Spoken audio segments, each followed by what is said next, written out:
बोलने के पीछे भी मुझे कहीं ना कहीं नीतीश कुमार की ही राजनीति इसमें नजर आती है। अच्छा।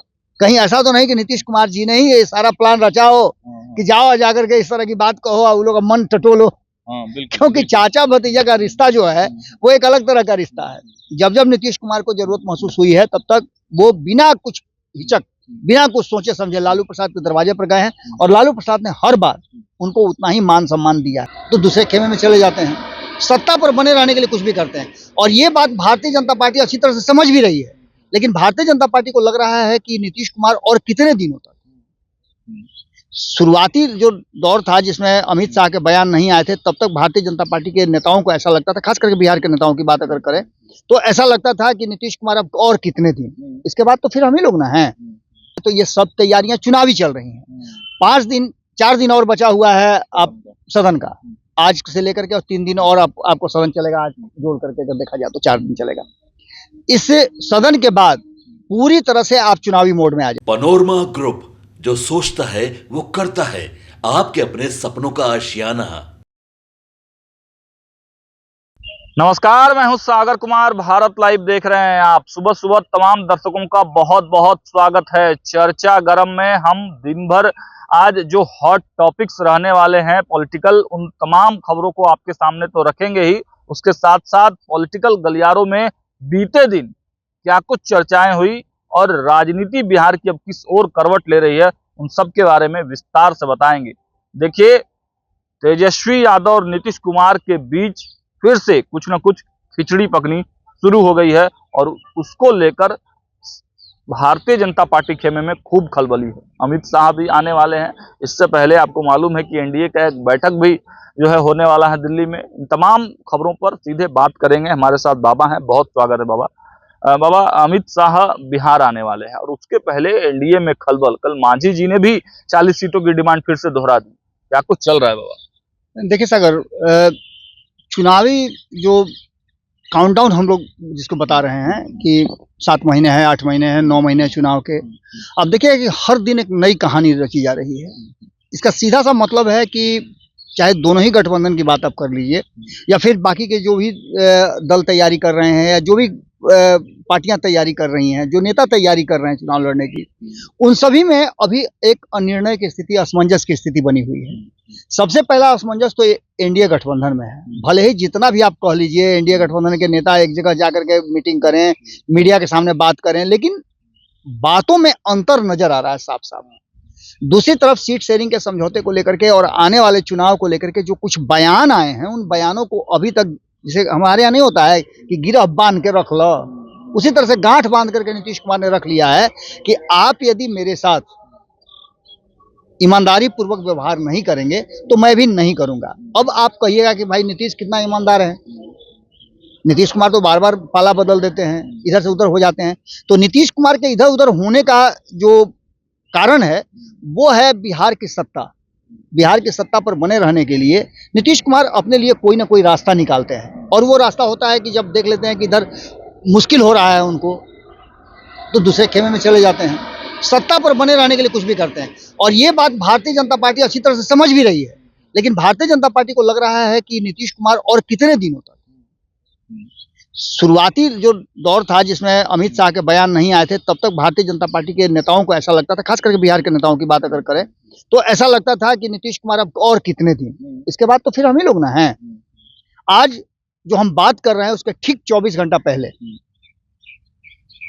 तेजस्वी यादव ने विधानसभा में इन्हीं बातों का जिक्र किया है कि नीतीश कुमार जी बार बार कहते हैं कि तुमको हम बनाए, तुमको हम बनाए, तुमको हम बनाए। इस बात को अगर नीतीश कुमार कहते हैं तो उनको ये याद नहीं रहता है कि 2015 में वो कितने सीट पर थे। वो 71 सीट पर थे, हम 80 सीट पर थे।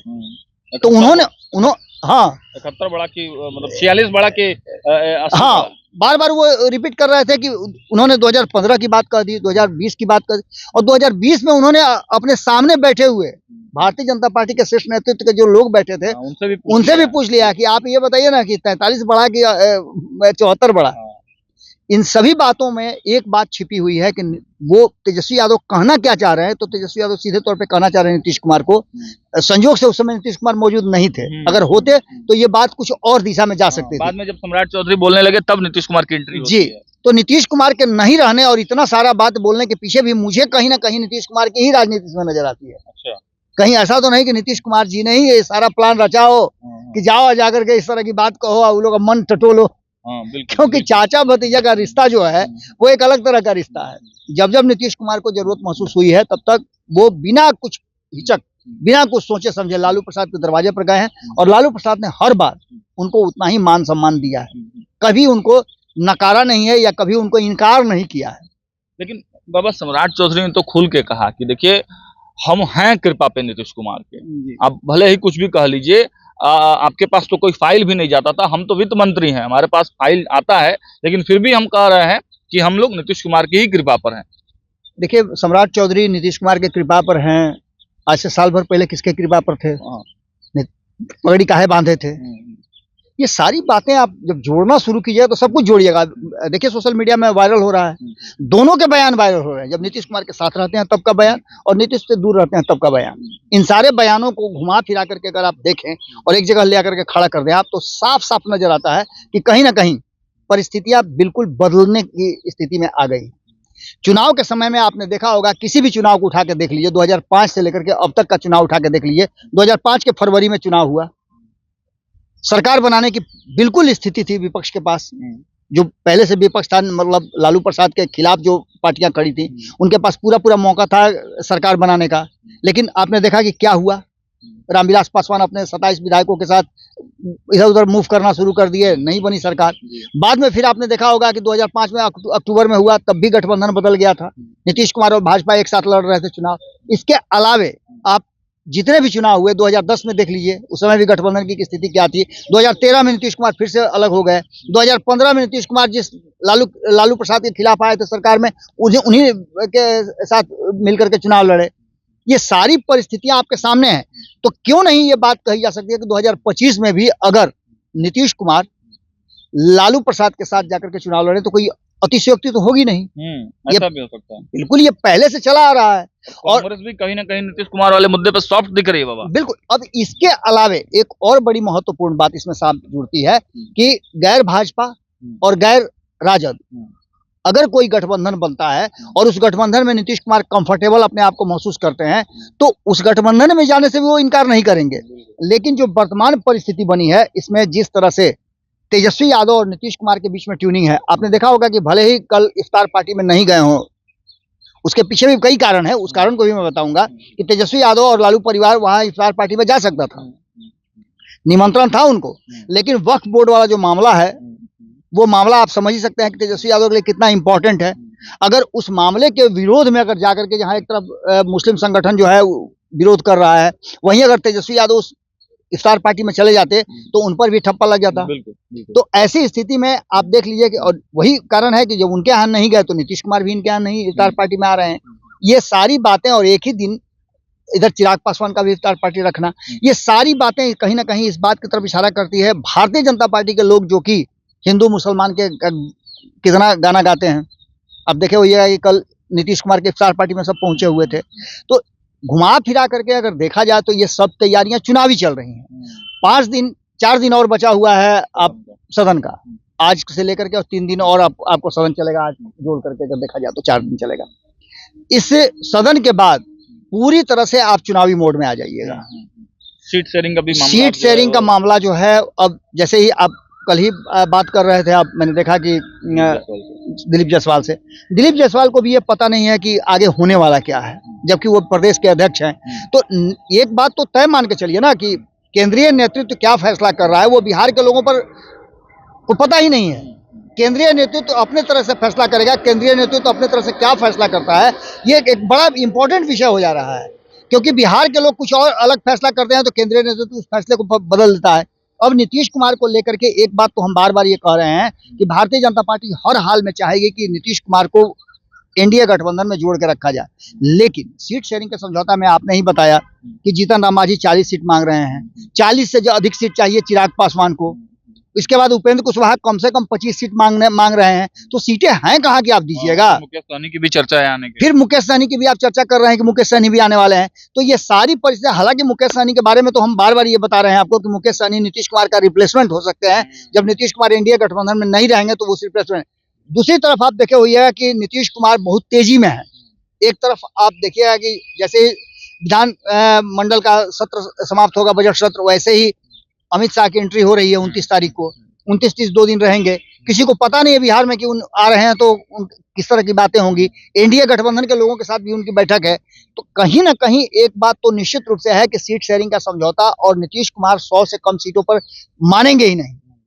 तो एडजस्टमेंट तो सबको करना पड़ेगा अगर एक साथ रहना है तो, वरना दूसरी परिस्थिति जो आप समझ ही रहे हैं कि 2020 में जो परिस्थिति बनी वो परिस्थिति आ सकती है। जिस तरह से महागठबंधन बिखर गया, एनडीए गठबंधन बिखर गया, और उसका नतीजा सबके सामने था।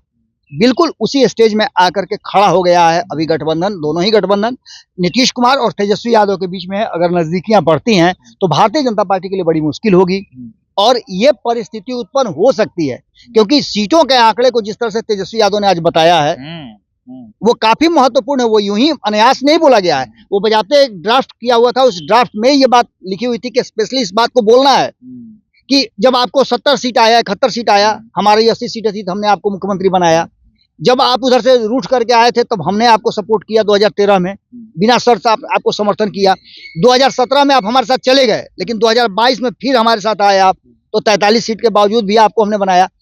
ये बात नीतीश कुमार की शक्ति का एहसास तेजस्वी यादव ने जरूर कराया है कि आप हमारे साथ आइए। दूसरी आप बात सुने ही होंगे कि राबड़ी देवी ने कुछ दिन पहले आप ही के माइक पे कहा था, आप ही के लोगों पे, कि निशांत को आना चाहिए। निशांत की शादी का जो आप सुने ही होंगे कि निशांत की शादी का भी लगभग डेट भी फिक्स हो गया है। ये भी अब भीतर खाने में चल रहा है कि चौधरी ने भी बाबा नीतीश कुमार ये तेजस्वी यादव पर काफी सॉफ्ट लहजे में बातचीत किया। बिल्कुल, आप सिंपल तौर पे देखे होइएगा कि जब विधान सभा के अंदर या विधान परिषद के अंदर आप देखते होंगे तो नीतीश कुमार राबड़ी देवी पर भले ही हमला करते हो, ये जरूर कहते हैं, उनके तलखी भले नजर आती हो, लेकिन बाहर निकल करके आप देखिएगा तो विधानसभा के भीतर राजद और जदयू, इन दोनों के बीच में आप उस तरह का कोई वैमनस्य या किस तरह का कोई आर पार वाला लड़ाई नहीं देख रहे होंगे। इसका सीधा मतलब है कि कहीं ना कहीं एक वो रास्ता महीन सा जो पतली लकीर है, उस लकीर पर कैसे पार किया जा सके, उसके लिए स्पेस दोनों तरफ से छोड़ा जा रहा है। इसके मायने आप समझ ही सकते हैं कि क्या होगा।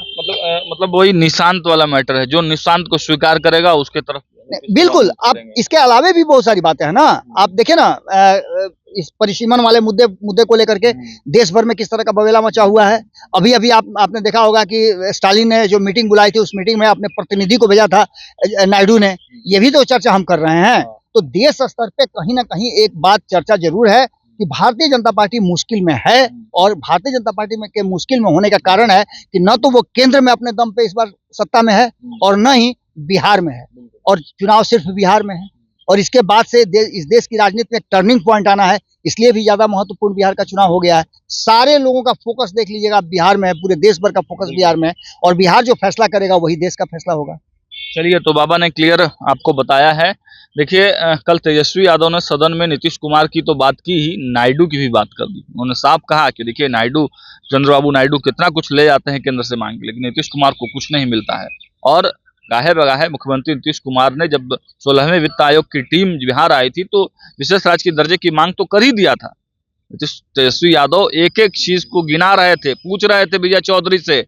वहां पर विजय चौधरी थे, विजय सिन्हा थे, विजेंद्र यादव थे, पूछ रहे थे कि चाहिए कि नहीं चाहिए विशेष राज्य का दर्जा। और इतना ही नहीं, आप माहौल देखिए ना, कि शेरो शायरी का जो माहौल चालू हुआ तो दोनों तरफ से शेरो शायरी खूब चला। किशोर यादव भी शेर पढ़ने जी, पूरा शेर शायरी चला। और ये माहौल था कल सदन का। अब आज देखिए सदन चलेगा तो क्या कुछ होगा, हमारी नजरें लगातार बनी हुई है। देखते रहिए भारत लाइव। बहुत बहुत धन्यवाद। जो सोचता है वो करता है। अगर ये वीडियो पसंद आई और वह बिहार के राजनीति और बिहारियत से सरोकार रखेनी तो सब्सक्राइब बटन दबा के चैनल के सब्सक्राइब कर ली। ओजे एगो घंटी बा, ओकरा बटन दबा देला से कुल सटीक और मारक खबर रुआ मुफ्त में मिल जाई। अगर रुआ पत्रकारिता के हमनी के नया प्रयोग में सहयोग कर चाहतानी तो ज्वाइन बटन दबा दी। पेटीएम नंबर नोट कर ली 9386816700। धन्यवाद।